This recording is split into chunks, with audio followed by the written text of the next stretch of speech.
Você está ouvindo o programa A Bíblia em Foco, um programa da Igreja Batista Conservadora de Eunápolis, situada na Rua da Consolação, número 510, no bairro Pequi.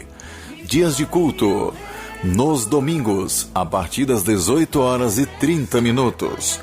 Nas quartas-feiras, a partir das 19h. Querido ouvinte, muito boa noite para você. Eu sou o pastor Arlen e você está sintonizado na rádio FM Vida 104,9, ouvindo o programa A Bíblia em Foco. Isso mesmo, estamos aqui focados na Palavra de Deus. São agora 22h15 e é um prazer ter a sua sintonia, a sua audiência. Que Deus te abençoe, abençoe seu lar. Somos inteiramente gratos a você pela sintonia, pelo empenho em poder ouvir esse programa. Como foi mencionado pelo Diácono Sidney aqui na apresentação inicial, na abertura, ele solicitou você, amigo ouvinte, para que, se possível, compartilhasse o link desse programa. Se você puder fazer isso, nós seguiríamos gratos, tá bom? Nós estamos aqui com a finalidade precípua de glorificar a Deus à medida que nós pregamos a sua palavra. Hoje estou aqui com o pastor Arlan outra vez. Nós iremos discorrer, iremos aqui pregar a palavra de Jesus Cristo, palavra viva, verdadeira. E eu quero convidar você que tem Bíblia aí, já vai pegando ela em mãos. Se tiver criança aí, já coloca perto de você, que é importante. Os pais devem educar os seus filhos na palavra de Jesus, na palavra de Deus. O texto que nós leremos hoje, a passagem que será pregada, exposta, está localizada na primeira epístola de Pedro. Isso mesmo. 1 Pedro, capítulo 5, versículos de número 8 ao 11. 1 de Pedro, capítulo 5, versículos 8 ao 11. Você pode abrir aí. Esse texto vai nos apresentar orientações à igreja peregrina. Isso mesmo, a igreja de Cristo, ela é peregrina, ela é militante, ela está aqui, mas ela não pertence a esse mundo. Então o apóstolo Pedro aqui vai emitir orientações para a igreja peregrina. 1 Pedro, capítulo 5, versículos 8 ao 11. Assim lemos a palavra de Deus. Sede sóbrios, vigiai, porque o diabo, vosso adversário, anda em derredor, bramando como um leão, buscando a quem possa tragar. A qual resisti firmes na fé, sabendo que as mesmas aflições se cumprem entre os vossos irmãos no mundo. E o Deus de toda graça, que em Cristo Jesus vos chamou à sua eterna glória, depois de haverdes padecido um pouco, Ele mesmo vos aperfeiçoará, confirmará, fortificará e fortalecerá. A Ele seja a glória e o poderio, para todo sempre. Amém. Estimado ouvinte, boa noite, eu sou o pastor Arlan. Nós acabamos aí de ouvir a leitura desse texto da Sagrada Escritura.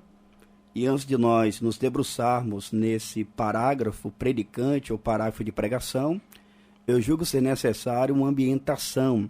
Faz necessário eu te contextualizar para que você possa entender melhor a mensagem do texto em questão. Quem escreveu essa carta foi o apóstolo Pedro, por volta dos anos 60 a 64 da era cristã. Pedro escreveu, movido pelo Espírito Santo, e endereçou essa missiva, originalmente, aos crentes da dispersão, aos crentes da diáspora. E é curioso que esses irmãos estavam espalhados em 5 províncias do Império Romano. No capítulo 1, versículo 1, na abertura da carta, o apóstolo Pedro menciona essas 5 províncias, dizendo: Pedro, apóstolo de Jesus Cristo, aos estrangeiros dispersos no Ponto, Galácia, Capadócia, Ásia e Bitínia.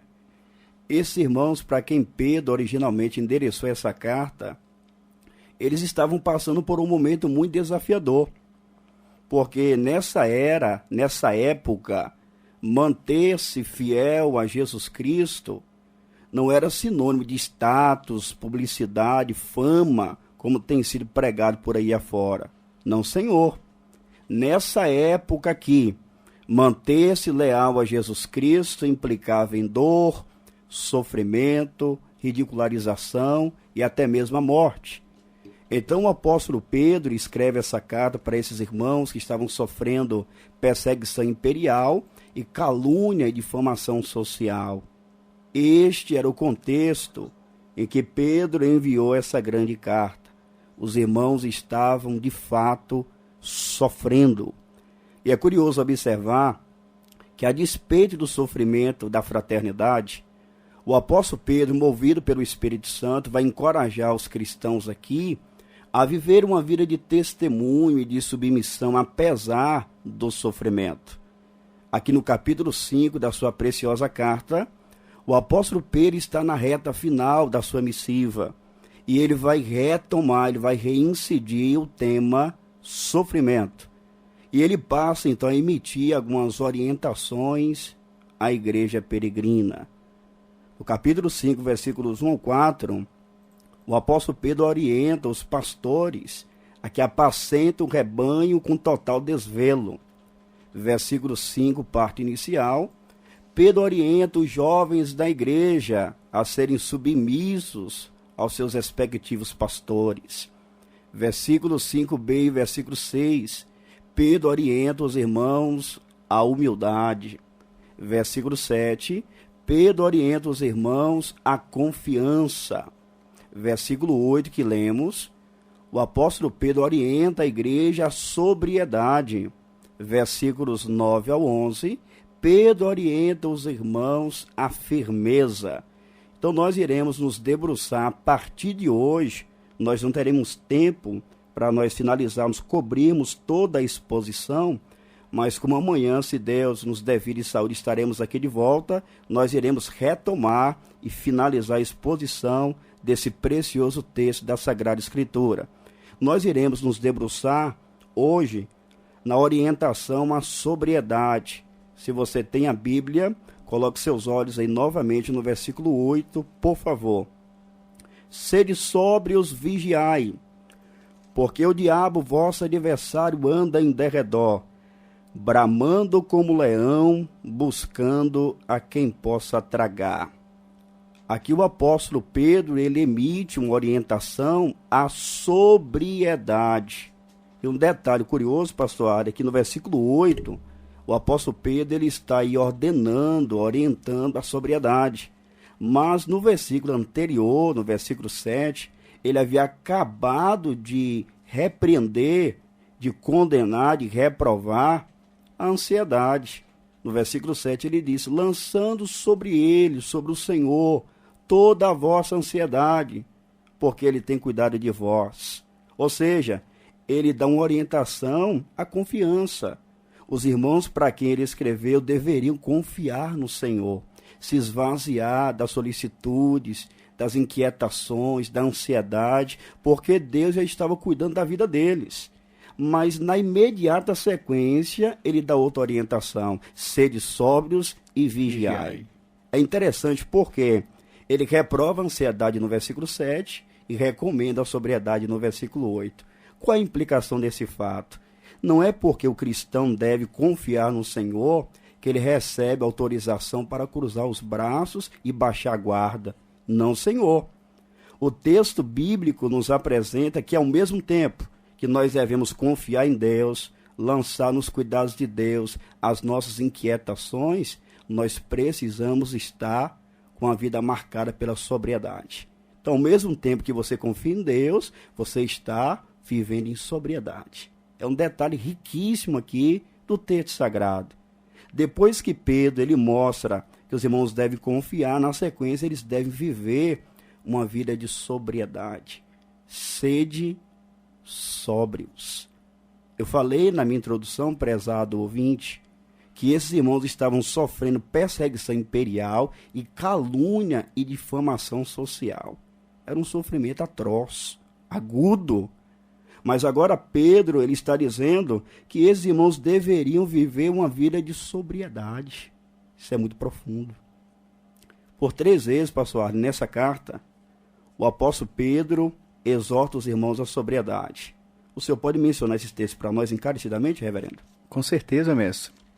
A primeira menção acerca da sobriedade se dá no capítulo 1, versículo 13, onde o apóstolo Pedro, ele diz o seguinte: portanto, cingindo os lombos do vosso entendimento, sede sóbrios e esperai inteiramente na graça que se vos ofereceu na revelação de Jesus Cristo. Então essa é a primeira menção que aparece aqui na carta. Sim. A segunda aparece no capítulo 4, versículo 7, onde lemos: e já está próximo o fim de todas as coisas. Portanto, sede sóbrios e vigiai em oração. A terceira menção aparece no texto que nós estamos considerando, o texto sob análise. 1 Pedro 5,8. Sede sóbrios.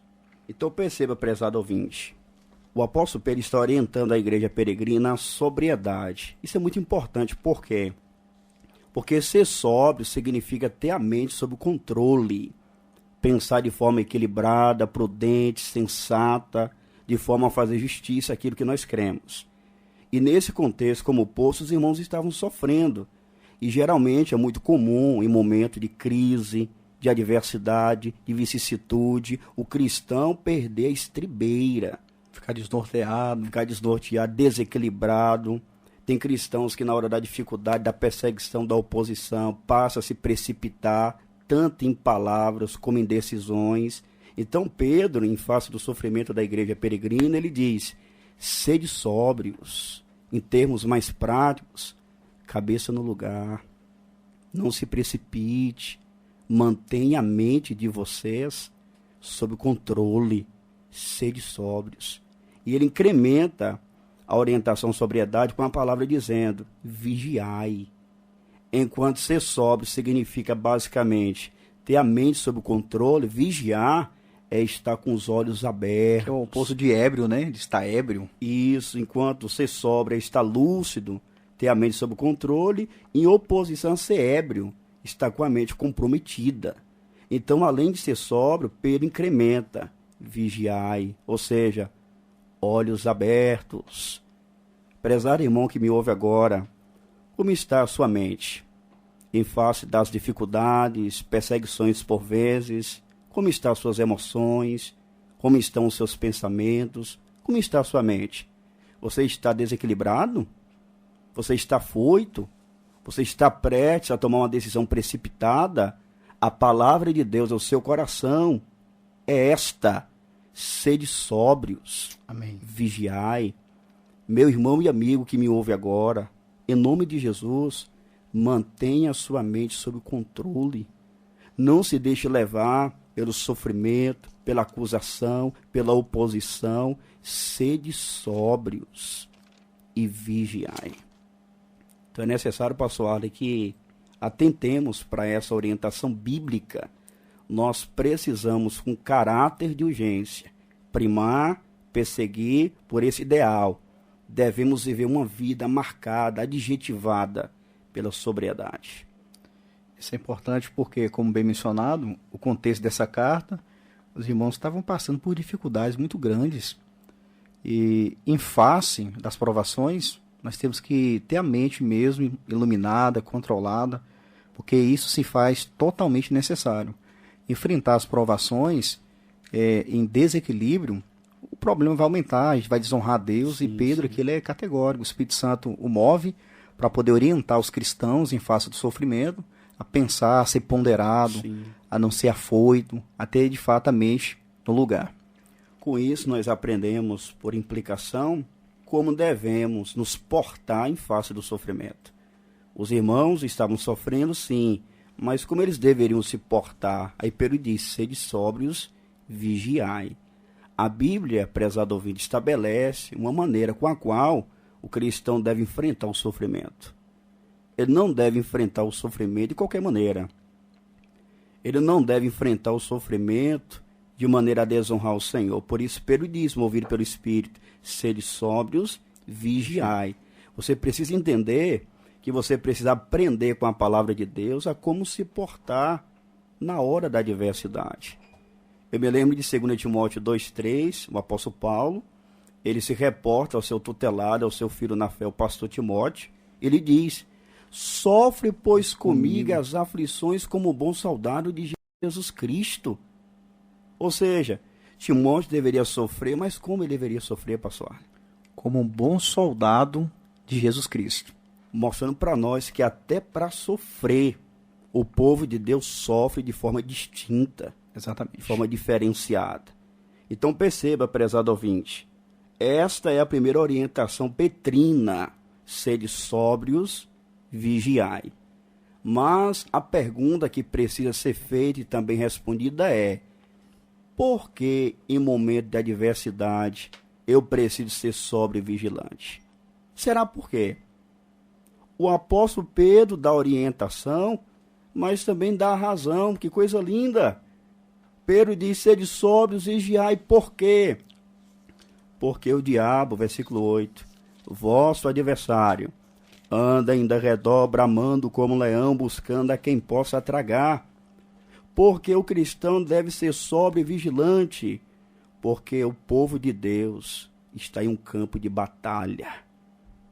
Alguém já disse com sabedoria que a vida cristã não é uma colônia de férias. Nós, o povo de Deus, estamos em guerra. Nós estamos em um embate espiritual contra os poderes das trevas. Tem pessoas, pastor, que quando o assunto é batalha espiritual, exagera. Sim. Superestima o inimigo. Coloca o inimigo em um patamar que Deus e a Bíblia não reconhecem. Se a panela cair à noite, Diácono Cid, já sabe a conclusão, não sabe? Só pode ser ele. Aí está indo para a igreja, o pneu da moto furou, só pode ser ele. Então, tem muitos cristãos que, quando o assunto é batalha espiritual, têm um entendimento desvirtuado, terminantemente desvirtuado. Enquanto uns superestimam o diabo e seus asseclas, há outros que subestimam. Ignoram, vivem como se os demônios, o diabo não existissem.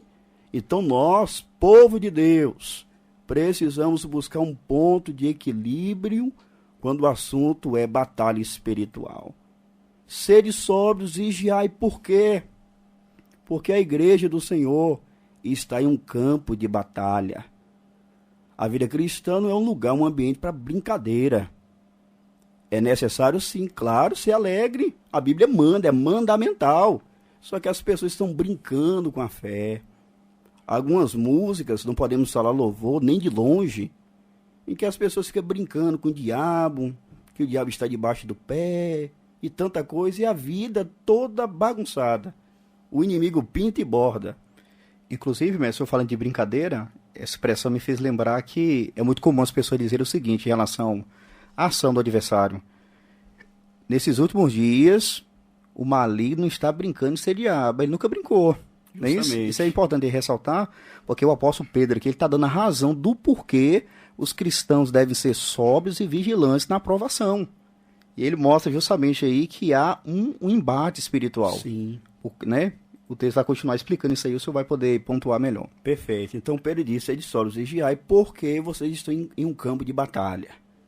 No sofrimento cristão, como veremos nesse texto, o inimigo das nossas almas é oportunista, pastor.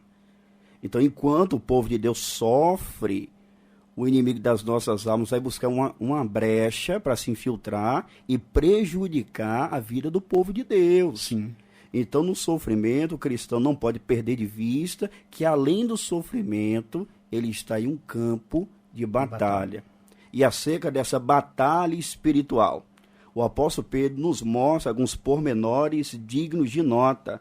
São cerca aí de 5 tópicos, 5 pontos que ele passa para nós no versículo 8, acerca dessa luta, dessa batalha espiritual. Em primeiro lugar, ele mostra para nós quem é o nosso real oponente. Com quem é a nossa luta espiritual?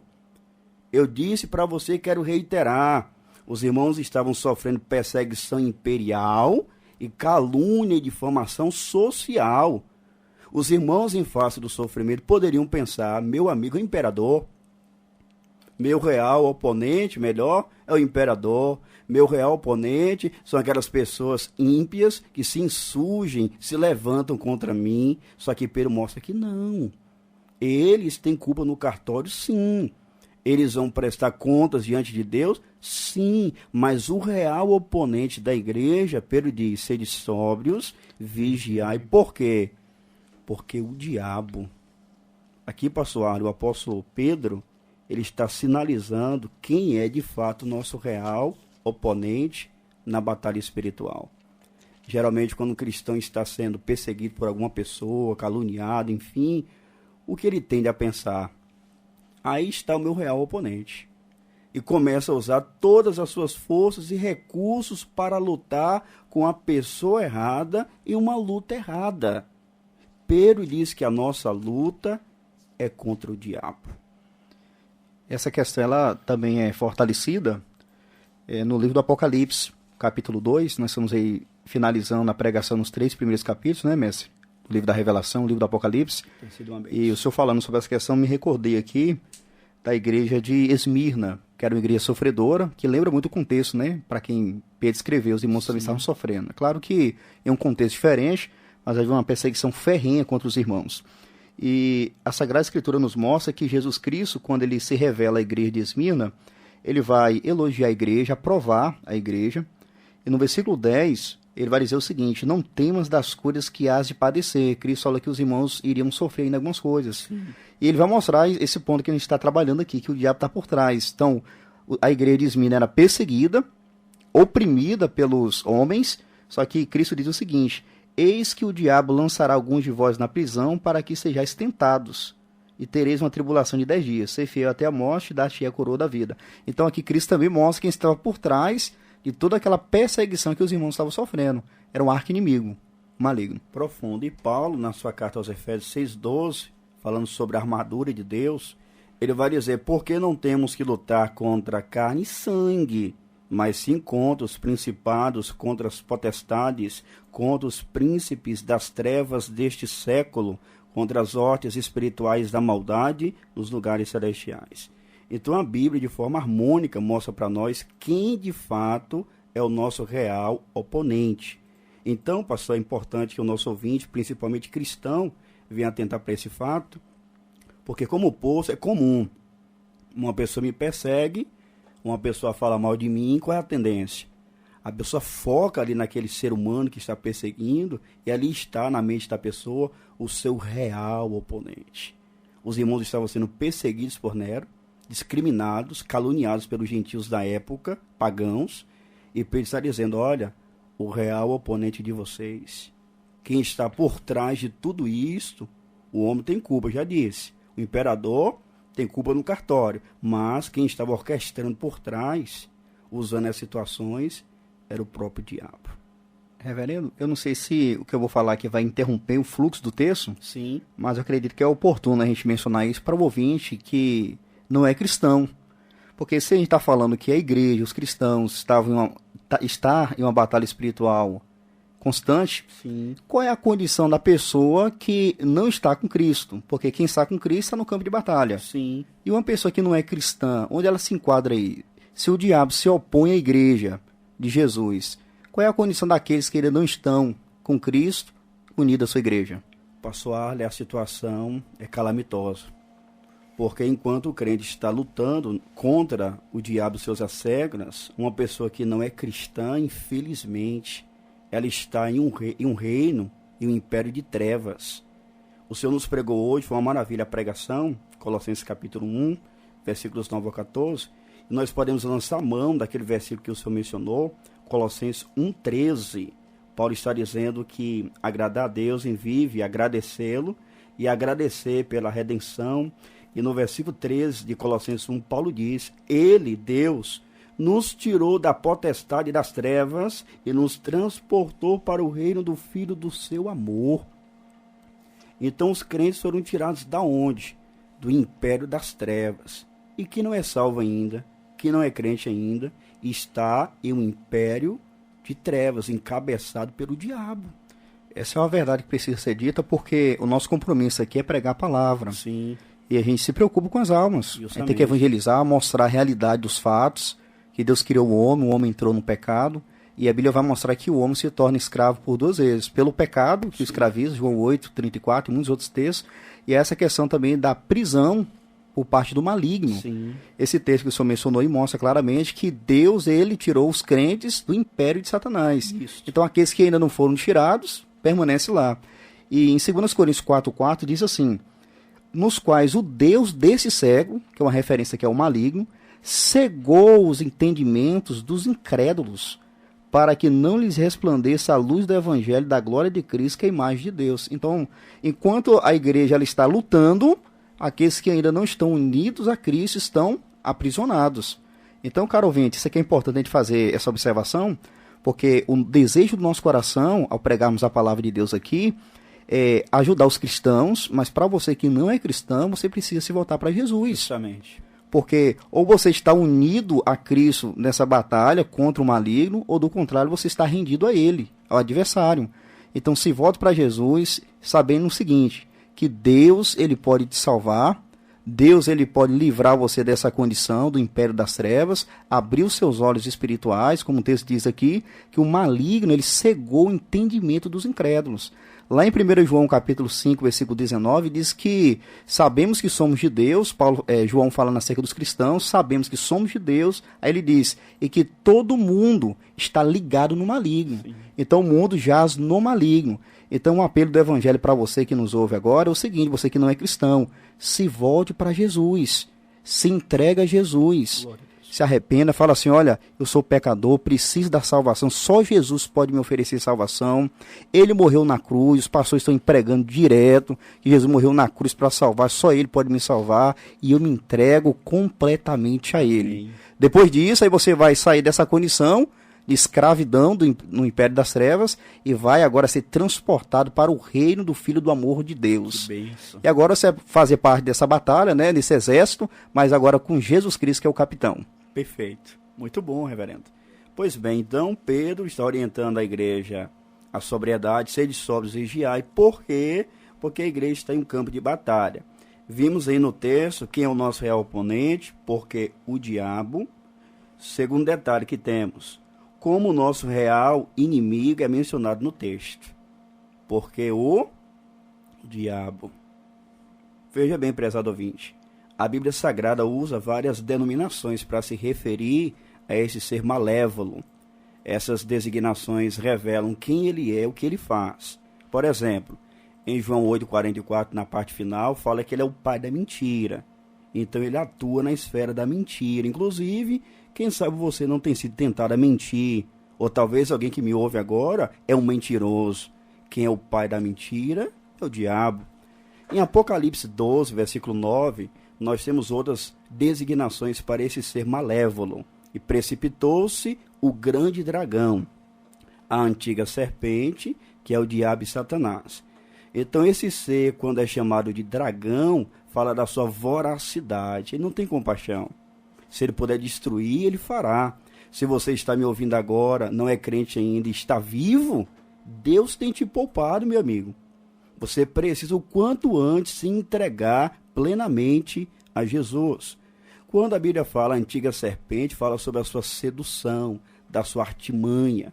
Quando a Bíblia chama de diabo, é o nosso caso aqui, diabo significa caluniador, aquele que calunia, aquele que difama, aquele que acusa. Satanás significa adversário, real oponente. Então veja, como o inimigo da igreja é chamado no texto de diabo, porque ele é o caluniador. Eu quero agora testar a sua memória, ver se você é bom de memória mesmo. Você se lembra que esses irmãos para quem Pedro escreveu estavam sofrendo perseguição imperial e calúnia e difamação social? Se lembrou aí? Pois bem, quem é que estava usando os gentios para caluniar a igreja? Ele mesmo, o inimigo. Ele é chamado assim de caluniador, difamador. É por isso que em 1 Pedro, capítulo 2, versículos 11 ao 17, Pedro disse o seguinte: Amados, peço-vos como a peregrinos e forasteiros, que vos abstenhais das concupiscências carnais que combatem contra a alma, tendo o vosso viver honesto entre os gentios, para que naquilo em que falam mal de vós, como de malfeitores, glorifique a Deus no dia da visitação, pelas obras que em vós observem, O ponto aqui é o seguinte: Pedro está mentoreando os irmãos a viverem como forasteiros, peregrinos. A igreja é peregrina. E eles deveriam viver um estilo de vida honesto, para que viesse calar aqueles que estavam falando mal e caluniando os irmãos. Quem estava por trás dessa ação?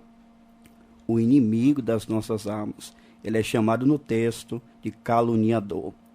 E é interessante observar que no texto bíblico nós somos informados também acerca de onde ele está. Sede sóbrios e vigiai. Por quê? Porque o diabo, vosso adversário, anda em derredor. Aonde ele está nessa batalha espiritual? Então aqueles corinhos que o pessoal canta não tem pé nem cabeça, reverendo. Sim. Que o inimigo está debaixo do meu pé e o inimigo pintando e bordando na vida dele. O texto nos diz que ele está em nosso derredor, em nossa espreita, em nosso rastro. Então, meu amigo, você que me ouve agora, você não deve brincar com o diabo. Como o pastor Ali já falou, ele nunca brincou de ser o que é. Você vai brincar de ser crente, você vai brincar com o pecado, você não pode brincar com o pecado, você não pode brincar com o diabo. Pois bem, ele está onde? Nosso derredor. Isso nos faz lembrar, pastor Arne, da passagem de Jó. Sim. Nós vimos que Jó era um homem sincero, reto, temente a Deus, se desviava do mal. E quando os filhos de Deus, que é uma referência aos anjos, se aproximaram de Deus, se apresentaram a Deus, no meio deles estava também o maligno. Deus provocou o diálogo com ele, Falou o seguinte: de onde vem, Satanás? Ele respondeu: de rodear a terra e passear por ela, mostrando essa atuação. Ele está na espreita, observando. Sim. Isso aí. Pois bem, onde ele está? Em nosso derredor. Mas o que ele deseja? O texto diz: buscando a quem possa tragar. Como oposto, ele é oportunista. Ele quer lançar a mão do seu sofrimento para te prejudicar, para te destruir. Ele está em seu encalço, em seu rastro. Ele sabe onde você vai, onde você pisa, o que você faz. E ele está buscando uma oportunidade para destruir você. A Bíblia diz que ele é um pecador, quanto mais teimoso, obstinado. Então você precisa atentar para esse fato, que a Bíblia Sagrada nos apresenta aqui detalhes importantes acerca da batalha espiritual. Sede sóbrios, vigiai, porque o diabo, vosso adversário, anda em derredor, bramando como um leão, buscando a quem possa tragar. Você percebeu o que o inimigo está fazendo? Ele está em sua espreita, bramando como leão. Perceba que ele não é o leão aqui. Nós temos aqui uma símile, uma figura de linguagem que encerra a comparação. É identificado pela expressão como, bramando como leão. Então o inimigo não é o leão, mas ele está rugindo como o leão. Qual é o ponto de comparação aqui nessa símile? Pedro está mostrando que o inimigo, ele é tão voraz que ele está rugindo, bramando como leão. O leão, ao rugir, ele intimida. Aí eu volto ao contexto, por isso que eu fiz questão de começar a exposição bíblica ambientando você, meu prezado. Os irmãos estavam sofrendo perseguição imperial e calúnia e discriminação social. Quem estava por trás? O inimigo. Então, usando Nero, usando os gentios que estavam difamando a igreja, o inimigo estava rugindo, bramando. Ou seja, qual é a intenção? Intimidar, deixar o povo de Deus balançado, desequilibrado. É por isso que Pedro começa dizendo: sede sóbrios, vigiai, porque o inimigo ele está bramando como leão. Quem sabe estamos pregando aqui agora, expondo a palavra de Deus, e você que é crente está aí, amedrontado, porque talvez o inimigo está rugindo, através de perseguições, calúnias, difamações. É o rugir do inimigo. Ele quer te intimidar, ele quer te deixar frágil, vulnerável. Para quê? Ele quer te tragar. Ele quer destruir seu casamento. Ele quer destruir sua vida. Então você precisa olhar para o texto bíblico que diz: sede sóbrios. Se você, meu amigo, meu irmão, não for sóbrio, vigilante, você pode ceder às pressões, as tentações, as artimanhas do arqui-inimigo. Mas se você for sóbrio e vigilante, você terá êxito na batalha espiritual. E é isso que Pedro está mostrando aqui no versículo 8. É uma orientação à sobriedade.